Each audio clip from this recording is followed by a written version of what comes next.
Today we are in South Dakota. You might know that I have two channels, this one, Quiet Places, and one that's not so quiet. Sometimes the two channels will overlap, like now. Hey guys, today on Quiet Places with Marshall, we're not in a quiet place. In fact, this is the wrong channel. This is Riding with Marshall. Sorry. I put you in Sturgis.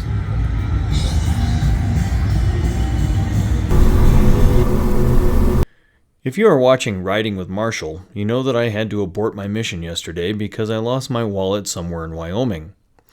I'm not one to give up though, do or do not, like the shirt says, and the lure of the ghost towns of South Dakota got me out of bed to leave Colorado this morning. And here I am in the twisties of the Black Hills, looking for Spokane, South Dakota. You can look it up on Google Maps. It'll show you right where it's at. But actually finding the entrance is a local secret. Where's Spokane?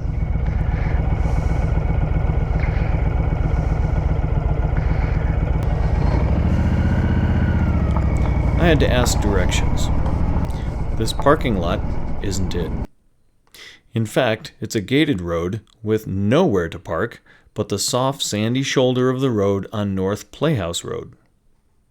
South Dakota has been a lure for miners since the 1800s, and jewelry stores still sell Black Hills Gold, a special design featuring leaves in different colors of gold and gold alloys. Gold was so much a part of South Dakota that the deepest and largest gold mine in North America was in Lead, South Dakota. My father took us to tour the Homestake mine in 1978 or so, and even bought me a core sample of the ore. It closed in 2002, sadly, as all gold mining things tend to do.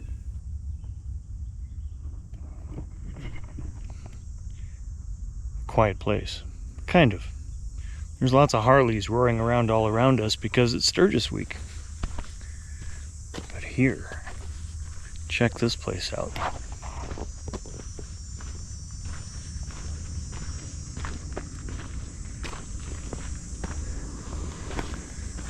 And the reason why you hear so many loud bikes is because Iron Mountain is right over there.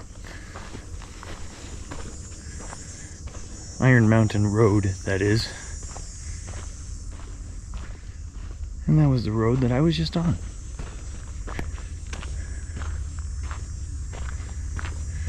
But where are we going? We're going to Spokane, South Dakota. And this is a road no Harleys allowed to be on. Only horses and humans. And at the moment, I think it's just me. Well, let's take a look at this. Spokane was a small mining town. It had a mine, of course, and was at the height of profitability in 1927, when it had a profit of over $144,000. Some of that money went to build the schoolhouse. Gold mining isn't a forever business in one location, as the Homestake mine proves, and by the 1940s, Spokane was all but abandoned.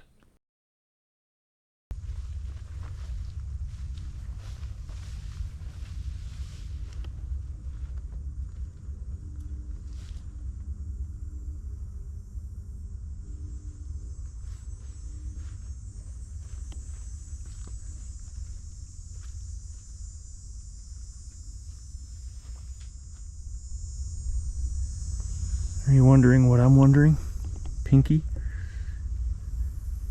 Who lived here? Who made this their home? Who enjoyed getting up here? What was that? Leaping lizards. No, that's a chipmunky. I see that chipmunky peering at me through the slats in the wood. Little chipmunky. Well, my goal here today is the fact that this is the first ghost town abandoned place that I've ever had, that I've ever visited in South Dakota. I never know when I'll be back to any particular ghost town. This is only one part of it. I've ridden hundreds of miles to get here today, and I'm here.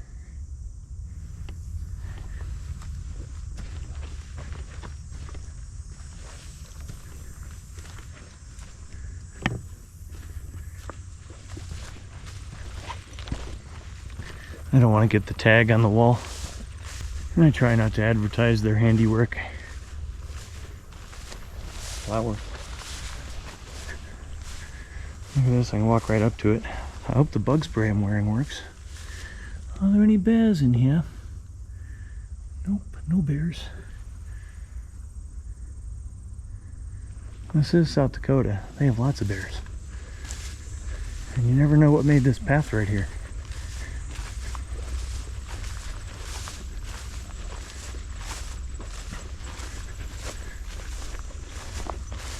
So you would think that if I rode hundreds of miles to get here, I'd have more backstory on the place, but I really don't.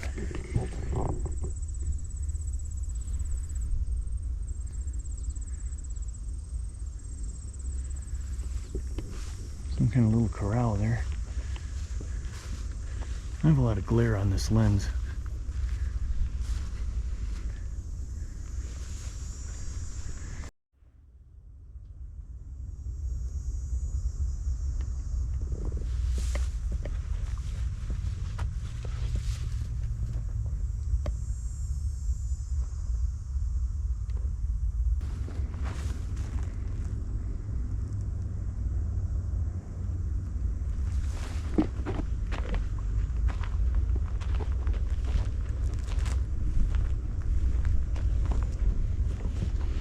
Now it's time to play that game. Name that car. Any takers? Studebaker? I don't know.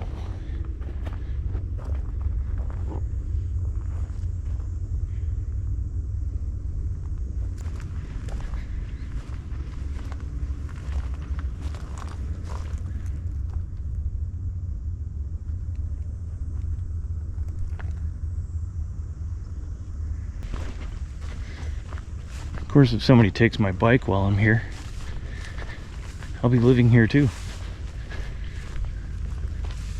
We're up the road a bit on Ghost Canyon Road.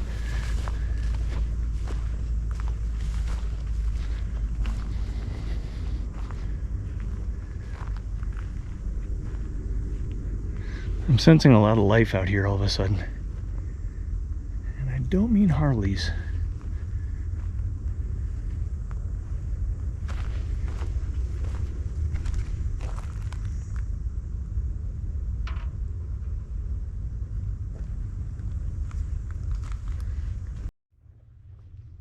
Well, I didn't have to look far. I had heard the schoolhouse was in pretty bad shape, pile of boards, so this must be it.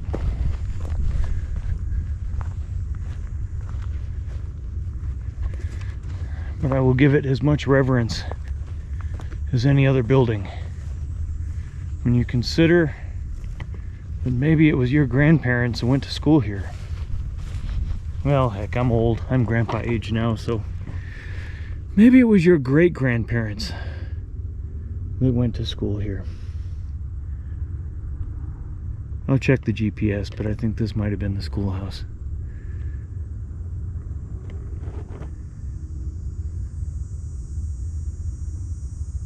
Once again, purpose for Quiet Places with Marshall is that I like to find you places that quiet your soul, make you think about things that have come and gone, things bigger than you, things bigger than today. And this is one of those spots. Yes, it could be quieter. There's a jet going overhead right now, so I don't know, maybe it can't be quieter. Well, there's no activity at this location. Well, there sure used to be.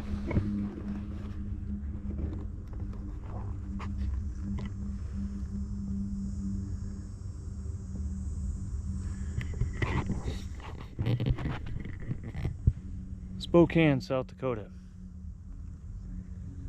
A miner's town, and now just a pleasant place to visit. Thanks for watching. I hope you subscribe. Give me some ideas. Tell me about more cool places that you haven't seen yet on my channel. You never know where I'm going to be. I might get there. Now I gotta hope my bike is still there. I'm not showing you all of it.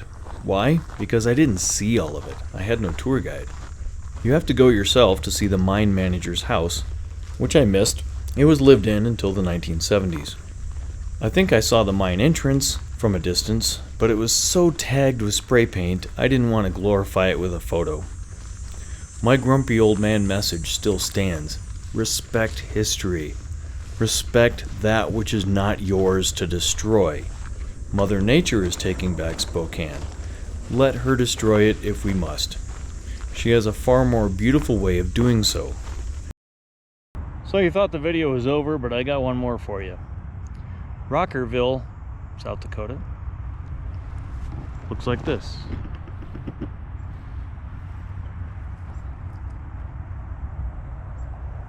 Rockerville is a well-marked town on Highway 16. It is still well known and well visited for the Gaslight Saloon, a great place for a meal and libations, I'm told. I'm here to give respect, though, to its humble beginnings, the actual remains of the original town, to my knowledge. Rockerville was founded in the gold rush of 1870 and named after the rockers that were used to separate the river gravel from the pay dirt. In the 1970s and 80s, Rockerville was a strong tourist attraction, with Wild West shows and many tourist businesses. But by the 90s, those businesses went bust and rotted, and then were removed. Some of that was the widening of the road, which couldn't be widened, so they split it into two pieces. This death of a town is known as Rockerville syndrome. I remember a Fred Flintstone campground, and a few other places that we saw in the 70s that I can't find now. Was life really more fun in the 70s? Was tourism stronger then? Give me your memories in the comments below.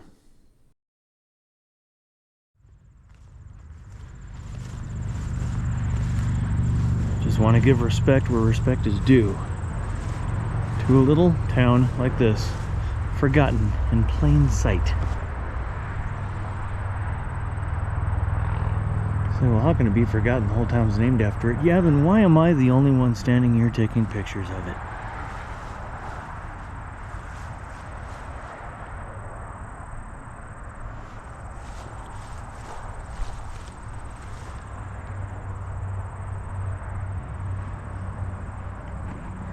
Rockerville, ladies and gentlemen. Once again, thank you for finding this stuff as interesting as I do. Thanks for watching.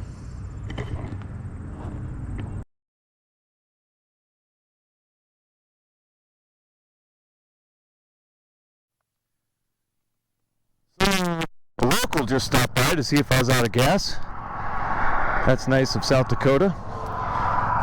He says this was called the Mountain Inn. Used to be a great place to get a burger. And up until about a year ago, people lived in the trailer. They up and left. Nobody knows what happened. He said that roof peeled up about a week ago. A week ago. This is a week before the Sturgis rally. That is how strong the winds are. Yeah, let's avoid those winds, shall we? Trying to get back home before I have to fight the afternoon winds and the afternoon thunderstorms. So that is Elk Mountain up there. And as he said, this humble little location that used to be a good stop for the locals to come and get something to eat was the Mountain Inn. Let's get some flowers in the photo. Build some memories. I'm talking into my helmet, which is why you're hearing every breath I take, but there we go. All right. One last little ghost town discovered on my way home. Well, abandoned place anyway. Look, somebody abandoned a motorcycle on the side of the road. Think I'll take it.